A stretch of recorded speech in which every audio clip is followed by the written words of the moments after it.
कालीगंज विधानसभा seat पर आज हो रहा वोटिंग। बारिश के बीच छाता लेकर पहुंचे वोटर। पश्चिम बंगाल के नदिया जिले की कालीगंज विधानसभा सीट पर उपचुनाव के लिए आज सुबह 7 बजे से वोटिंग शुरू हो गई है, जो शाम 5 बजे तक चलेगी। भारी बारिश के बावजूद मतदाताओं में जबरदस्त उत्साह देखा जा रहा है। वोटर छाता लेकर अपने मताधिकार का प्रयोग करने पहुंच रहे हैं। सूत्रों द्वारा जारी एक वीडियो में भी देखा गया है कि लोग बारिश की परवाह किए बगैर मतदान केंद्रों तक पहुंच रहे हैं। इस उपचुनाव को लेकर सुरक्षा के पुख्ता इंतजाम किए गए हैं। केंद्रीय बलों की 14 कंपनियां तैनात की गई है ताकि मतदान शांतिपूर्ण तरीके से संपन्न हो सके। गौरतलब है कि कालीगंज सीट पर उपचुनाव की जरूरत तृणमूल कांग्रेस के विधायक नसीरुद्दीन अहमद के फरवरी में अचानक निधन के कारण पड़ी थी। इस बार उनकी बेटी अलीफा तृणमूल कांग्रेस की उम्मीदवार है। वहीं बीजेपी ने आशीष घोष को और कांग्रेस उम्मीदवार काबिलुद्दीन शेख को माकपा का समर्थन प्राप्त है।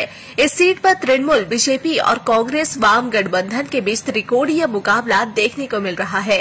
मतगणना 23 जून को होगी।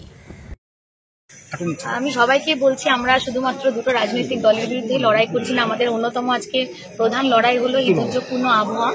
সকাল থেকে বৃষ্টির পরিমাণ খুব বেশি ছিল বলে আমাদের ভোটাররা সেইভাবে এসে ভোট শুরু করতে পারেনি, কিন্তু এখন বৃষ্টি ধরে এসেছে। নেতৃত্বের কাছে অলরেডি খবর পাঠানো হয়েছে, তারা যাতে সমস্ত রকম ব্যবস্থা করে দেন যাতে মানুষ তাদের সর্বোচ্চ অধিকার ভোটাধিকার প্রয়োগ করতে পারে এবং সুস্থভাবে ভোট দিতে পারে। লড়াইটা কতটা কঠিন হবে বলে মনে হচ্ছে? কালীগঞ্জে আমাদের সংগঠন খুব শক্তিশালী। আমরা বিগত কয়েকদিন ধরে মাটি কামড়ে মানুষের কাছে গেছি, বুথে বুথে ঘরে ঘরে গিয়েছি, তাদের দোয়া আশীর্বাদ চেয়েছি। কালীগঞ্জে মানুষ আমাদের পাশে থাকবে, এটা আমার বিশ্বাস।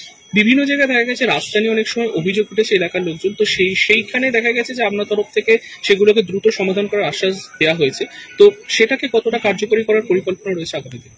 দেখুন, মানুষ সেই জায়গায় গিয়ে অভিযোগ করে যেখানে তারা জানে যে যারা সেই অভিযোগের সমাধান করবে, সেই বিশ্বাসটুকু মানুষের আছে। মানুষ জানে আগামী দিনে তৃণমূলই ক্ষমতায় আসবে এবং রাস্তার কাজ করবে।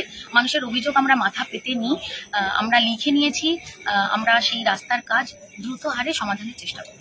মিরার একটি বুথে কংগ্রেসের তরফ থেকে অভিযোগ করা যে তৃণমূল তাদের এজেন্টকে বসতে দেয়নি, এই বিষয়টি আপনাদের? এটা ভুল ইনফরমেশন। বিরোধীদের সংগঠন কালীগঞ্জে সেরকম নেই। আমি সবাইকে বলবো সংগঠনকে শক্তিশালী করুন, মানুষের পাশে থাকুন, যাতে আগামী দিনে আপনারাও এগিয়ে নিতে পারেন।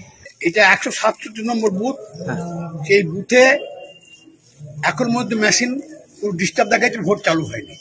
আচ্ছা, কতক্ষণ ধরে এরকম ডিস্টার্ব? কতক্ষণ ধরে? ওই 7টায় ভোট শুরু, তখন থেকে চলছে। তাই ভোটে কি 7:30 বাজছে? লাইনে কি লোকজন আছে এখানে? হ্যাঁ, লাইনে লোকজন আছে, ভালো লোকজন আছে। তো অফিসারদের কিছু বললেন? হ্যাঁ, অফিসারদের কিছু বললেন? অফিসারদের খবর দেওয়া হয়েছে। যারা দায়িত্ব আছে প্রিসাইডিং অফিসার, বলো আপনি সেক্টর অফিসে খবর দিন, আপনার কাজটা করুন। কতক্ষণ দেরি হলো শুরু হতে ভোট? মানে ভোট কি শুরু হয়েছে?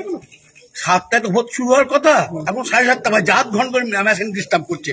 মেশিন যারা এসছেন তারা চালু করতেই পারছেন না, মেশিন ভোট রেকর্ডিং হচ্ছে না।